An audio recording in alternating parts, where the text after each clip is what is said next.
Assalamualaikum warahmatullahi wabarakatuh. Perkenalkan, nama saya Teresa Pilentami dari kelas 12-2. Mata pelajaran Sejarah, Guru Pembimbing Ibu Dian Handayani SPD MPD. Saya akan mempresentasikan materi tentang krisis rudal Kuba pada tahun 1962. Yang merupakan salah satu konflik besar dalam sejarah kontemporer dunia, yang akan dijelaskan di video selanjutnya. Krisis rudal Kuba terjadi pada masa persaingan dingin, yaitu masa persaingan antara dua negara adidaya, Amerika Serikat dan Uni Soviet. Persaingan ini tidak dilakukan secara langsung melalui perang terbuka, melainkan melalui adu kekuatan militer, ideologi, dan pengaruh politik.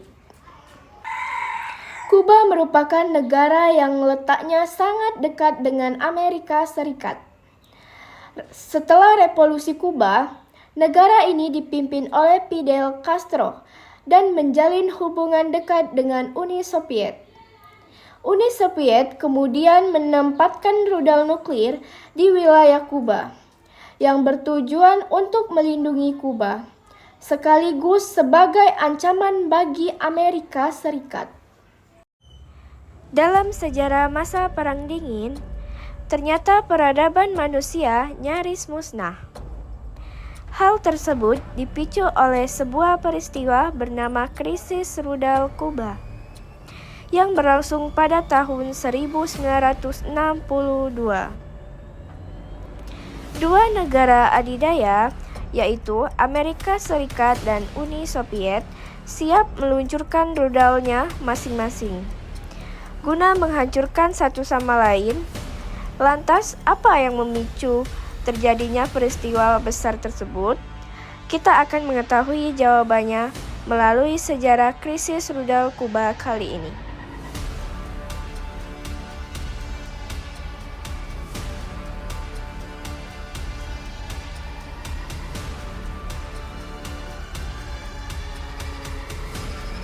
Kuba merupakan sebuah negara kepulauan di benua Amerika. Pusat pemerintahannya sendiri berada di kota pelabuhan utama yang bernama Havana. Secara geografis, Kuba hanya berjarak 145 km dari wilayah paling selatan di Amerika Serikat, yaitu Florida. Kendati bertetangga, hubungan kedua negara sempat kurang harmonis karena serangkaian peristiwa di masa lalu. Semuanya dimulai pada tahun 1898, di mana Kuba turut serta dalam Perang Amerika-Spanyol. Supaya dapat merdeka dari tindakan kolonialisme Spanyol, perang tersebut berhasil dimenangkan berkat kekuatan militer dari pihak Amerika. Sayangnya, bantuan militer negeri Paman Sam tersebut datang bukan tanpa tujuan. Kuba secara tidak langsung mendatangi amphetamine flood pada tahun 1902 yang membuat Amerika Serikat bebas dalam mencampuri urusan kenegaraan. Intervensi di berbagai sektor pun mulai dilakukan pihak Amerika Serikat, melalui dari urusan kemiliteran, perekonomian, hingga keputusan terhadap hasil pemilihan umum di Kuba. Semua tidak lepas dari campur tangan pemerintah negeri Paman Sam. Kelonggaran terhadap aturan tersebut juga ikut membawa masuk sejumlah oligarki yang membuat roda perekonomian Kuba berputar cepat. Kendati demikian, kesejahteraan masyarakat lokal Kuba malah kian terpuruk. Kondisi semakin diperparah setelah krisis terjadi di Amerika Serikat pada tahun 1929. Akibat jatuhnya pasar modal di Wall Street, Kuba pun ikut terdampak selama bertahun-tahun. Dan kerusuhan jangka panjang juga terjadi di sana. Kudeta demi merebut kepemimpinan Kuba terus berlangsung sampai banyak korban berjatuhan. Akhirnya segala kisruh itu mereda. Setelah Fulgencio Batista memimpin kudeta terhadap pihak kemiliteran pada tahun 1933, Fulgencio pun didaulat menjadi pemimpin Kuba selama 2 periode. Bukannya membawa Kuba ke arah yang lebih baik, Fulgencio justru makin memperbesar pengaruh Amerika Serikat di tanah Kuba. Fulgencio membiarkan lebih banyak oligarki masuk guna mendirikan bisnis haram. Gangster dari negeri Paman Sam juga mulai mengelola lahan dan tanah yang statusnya masih dimiliki oleh warga lokal.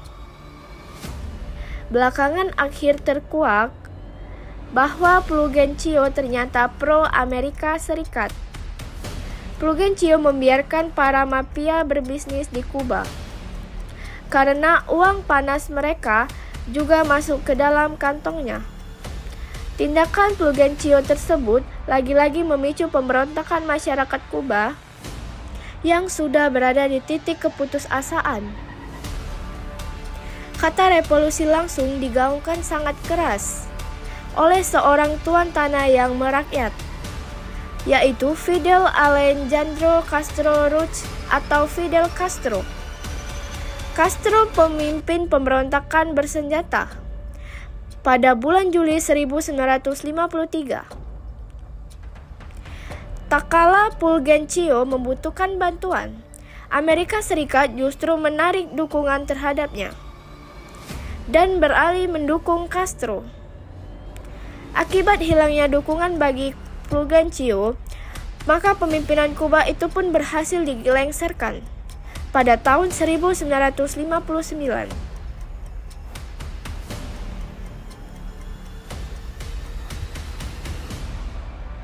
Setelah dilengsernya Fulgencio Batista, Fidel Castro dipilih sebagai pemimpin Kuba yang baru. Meskipun telah mendapatkan dukungan dari pihak Amerika Serikat, Castro ternyata menunjukkan sikap anti-Amerika. Langkah besarnya dimulai dengan menghentikan semua bisnis yang berhubungan dengan pemerintahan Amerika Serikat. Mereka yang terlibat dalam serangkaian bisnis haram diusir dari Kuba, bersamaan dengan diusirnya Fulgencio Batista. Tindakan Castro jelas membuat Amerika Serikat yang sedang berada dalam masa transisi kepemimpinan John F. Kennedy kepanasan kala itu. Maka di tahun 1961, pihak Amerika melancarkan upaya menggulingkan Castro melalui peristiwa invasi Teluk Babi. Dalam upaya tersebut, Amerika melalui CIA berusaha mempengaruhi masyarakat untuk mengkhianati Castro. Dengan pengkhianatan tersebut, maka keseruan akan kembali terjadi dan Fidel Castro dapat dilengsarkan. Sayangnya, masyarakat Kuba, terutama di wilayah Teluk Babi, sangat loyal pada Castro. Upaya CIA gagal total dan justru membuat Castro semakin muak dengan Amerika Serikat. Invasi Teluk Babi tersebut semakin meyakinkan Castro untuk berpihak kepada Uni Soviet dan menyatakan Kuba sebagai negara komunis.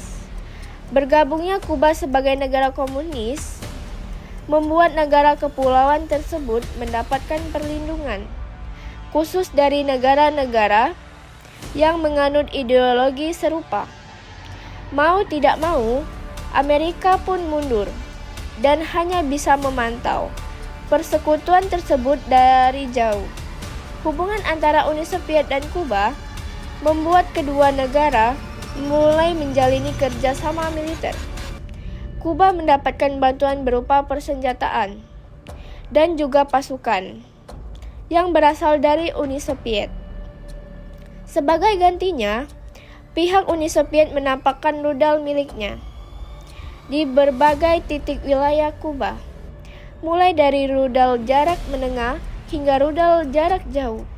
Penempatan rudal balistik tersebut bukan tanpa alasan. Pasalnya Amerika sudah lebih dulu menempatkan rudal-rudalnya di dua negara yang batasan dengan Uni Soviet, yaitu Italia dan Turki. Apabila perang nuklir terjadi, maka Uni Soviet adalah pihak yang paling tidak diuntungkan. Jadi, dengan menempatkan persenjataan di Kuba, Uni Soviet lebih siap untuk menghadapi kemungkinan terburuk. Namun, upaya tersebut ternyata berhasil diketahui oleh pihak Amerika Serikat dan dianggap sebagai potensi untuk memicu terjadinya Perang Dunia Ketiga.